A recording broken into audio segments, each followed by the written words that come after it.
One question you never have to ask yourself in the hospital is, who was that masked man? In the hospital, you take it for granted. Anyone wearing a mask is using it as protection against the spread of disease germs and infection, a problem that never goes away or gets solved permanently. There's just no one way. Each day's roster of patients released, along with their friends, relatives, and attending germs, gives way to a new batch of arrivals with their friends and relatives and germs.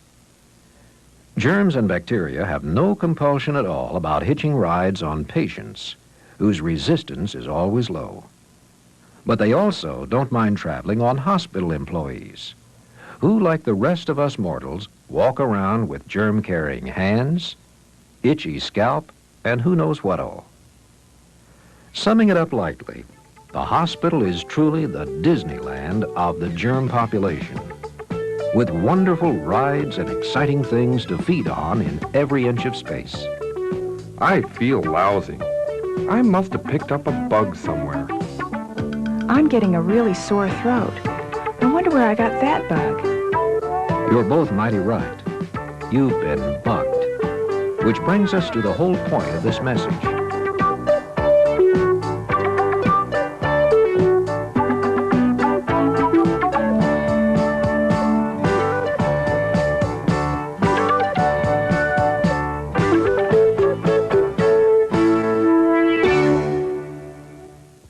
If masks alone were the answer to the virulent problem of infection control, we'd all be wearing one. But they aren't. And we need to know what we, personally, can do to stop bugging the patients we're supposed to help cure, as well as ourselves and everyone else around us. This hospital maintains the highest standards of sterilization, disinfection. True, most hospitals do.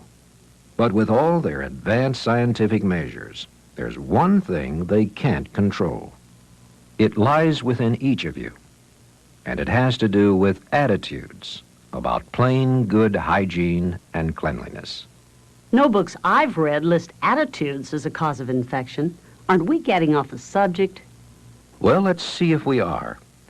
Let's examine some of the negative attitudes that actually encourage the spread of infection. They're as basic as ABC. In fact, that's what they are. The attitudinal ABCs that can spread more infection than Typhoid Mary. To illustrate these negative attitudes, we've developed a cast of characters, many of whom you will probably recognize. To begin, we'll start with A, apathy. It involves indifference, a lack of interest in what causes infection spread, and laziness. Let's don't do any more than we have to. Enter good old Ned Nevermind, the epitome of both these qualities. Yeah, I think she said the disinfectant's in their closet. Never mind, though. If you don't find it, mop without it. What the heck? I do it all the time. Wonderful. What a joyride for germs. One of their best friends and biggest pushers is a dirty mop. No telling how many halls and patients' rooms have been bugged by this kind of attitude. Of course, where there's a Ned, there's always a Nellie. Oh, never mind. I don't have time. Besides, I just washed my hands 10 minutes ago. Yes, and you'd think they'd be... But consider in that short time what those hands have touched. A patient's temp stick, that blood pressure cuff, or button, anything, are consistent germ and bacteria spreaders. For yours and everyone else's sake, make sure yours are clean, even if you have to wash them every 10 seconds.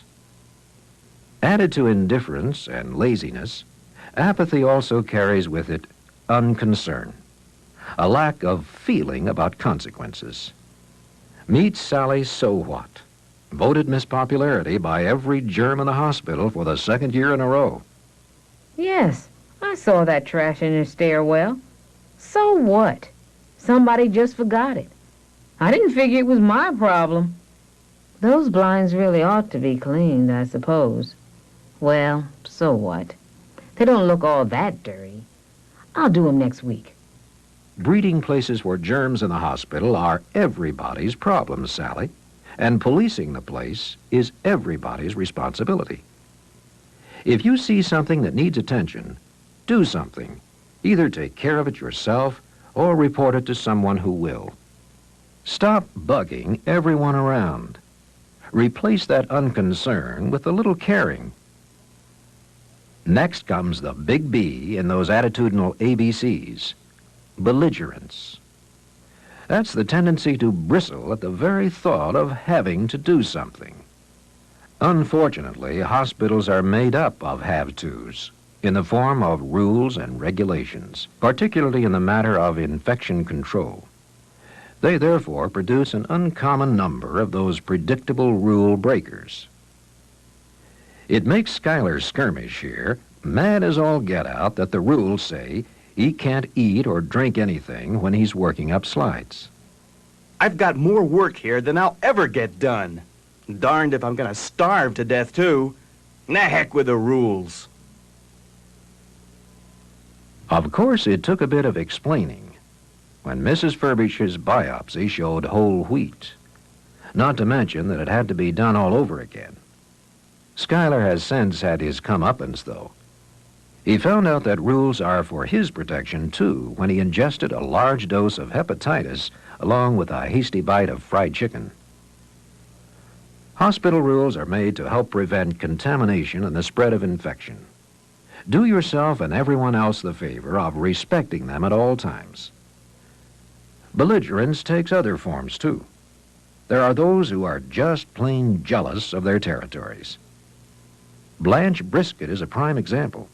In one of the greatest potential microbe and bacteria-producing areas of the hospital, the food preparation and handling division.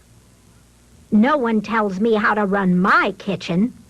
It's clean as a pin. Make no mistake about that. Every kitchen has its share of germs, even yours, Blanche. When you signed that produce receipt a while ago, you borrowed the driver's clipboard and used his pencil. Well, so had 7 other people. Did you wash your hands before you went back to the Waldorf salad? Oh, pish-posh. I know what I'm doing. Why, you could eat off the floor in this kitchen. Yes, and most of the patients will be doing just that very shortly. Your budget tirades have made Harriet High-Strung so jumpy, she just swept up a whole carton of spilled sugar packets, and they've gone up on every tray in the hospital. By the way, unless somebody does something about refrigerating that panful of chicken supreme, it'll be as lethal as a Saturday night special by dinner time. As you've often lectured your people, Blanche, what you feed the patients, they swallow, hook, line, and bacteria. And getting a dose of salmonella would be about as funny as finding a hair in a biscuit. Arrogance also plays a large part in belligerence. The conviction that status and position put one above the necessity for following ordinary rules. Dr. T.R. Trauma, for example, frequently pops into a disinfected operating room without taking the necessary precautions of suiting and scrubbing. Having already made his rounds, his hands and clothes carry a lot more than lotion and lint. By the same token, Arthur Sludgepump, chief abdominal surgeon, who gets livid at Dr. Trauma's habits, thinks nothing of wandering in and out of OR, scrub suit and all. And who's to stop these VIPs? Tell them they can't risk such contamination of a sterile zone. Now, in the interest of time, let's get on to the last in the attitudinal ABCs. Carelessness. This, perhaps more than any of the other attitudes, is the scourge of those responsible for a hospital's infection control program. It involves thoughtlessness, inattentiveness, negligence. Take Homer Huckleberry, for example. Homer grew up on a farm in the days when you took a bath on Saturday night, whether you needed it or not, and he still does. The problem is, in his current job, he really needs one a lot more often. As troubleshooter in maintenance, he goes anywhere there's a technical problem. Labs, patients' rooms, ICU, OR. He's a very busy man. Hey, don't bug me. I got a tough job. Weekdays, I'm just too tired to take a bath. That's just plain thoughtless, Homer. First place, a good bath or shower will make you feel better. Secondly, for the sake of everyone around you, you need to get rid of the oil, soil, sweat, and germs on your skin. We're not bugging you. We're trying to debug you. This is a hospital, you know. Then there's our enthusiastic Farrah Follicle, always ready and willing to help, and always brushing her hair. But afterwards, it never occurs to her to wash her hands. I wash my hair every day. It's always clean. Nobody's hair is ever that clean, Farrah. Not with all the bacteria it picks up from moisture and dirt in the air. Every time you touch your hair, your hands pass that bacteria along to everything else you touch. Just think, your hair could be at the root of Mr. Hill's infection. Or it could have given Vera virus her latest complaint. Vera's the clerk at the nurse's station on second floor, and the poor dear falls prey to every bug that comes her way, especially, though, the common cold, which she manages to pass around like a loving cup. I do die. I can't help it if I have to sneeze. But Vera, you keep putting your cold in your pocket, then hauling it out again. Handkerchiefs are for show, not blow. And look at you, chewing on that pencil. So far, you've managed to contaminate all the records the nurses and doctors have to handle. You've loaned that pencil to 2 visitors and an aide, and you're reinfecting yourself by the minute. Vera's a walking lesson to all of us that says if you must come to work when you're not up to par, take every precaution to contain that bug you're carrying. Harold Hangdog's carelessness comes from jumping to do everybody's bidding. He's too timid to say, wait a minute, or no. So he's constantly leaving things undone, or half done. Beulah Barricade, head nurse on the second floor, sends him into a panic every time. What are these linens doing on the floor? You know linen should be bagged instantly and never left on the floor of all places.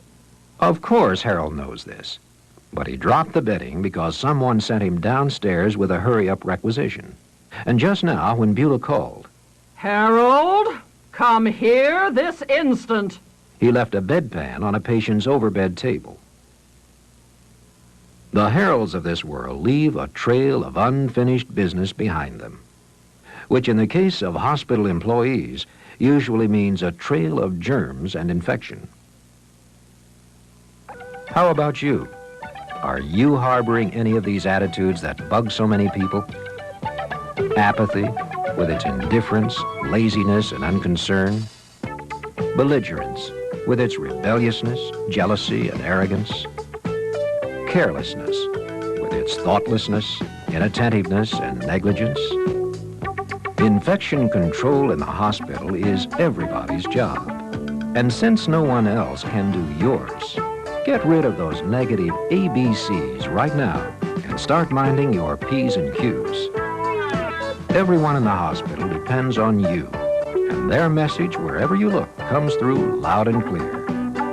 Don't bug me. Please.